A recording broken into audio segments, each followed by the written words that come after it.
ಹಾಂ ಗಾಡಿಯಲ್ಲಿ ನಾನು ತಗೊಂಡು ಬರೋಕ್ಕಾಗಲ್ಲ ಆಫೀಸ್ಗೆ ಹೋಗೋದಲ್ಲ ಯಾವ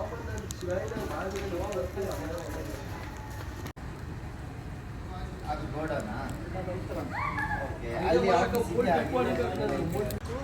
ಮದುವೆ ಮಾಡೋಕ್ಕೆ ಯೋಗ್ಯತೆ ಇಲ್ದಿರೋಳೆ ತಗೊಂಡು ಬಂದು ಎಲ್ಲ ಗೊತ್ತಿದ್ದು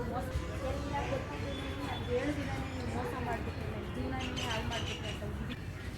ಗೊತ್ತಿಲ್ಲ. ಅವ್ರಿಗೆ ಬೈದಿರೋದು ಕಾರ್ಡ್ ಕೊಡೋಕೆ ಬಂದಿದ್ರು ಒಂದ್ಸಲ ಮನೆ ಹತ್ರ ರೋಡಲ್ಲಿ ನಾನು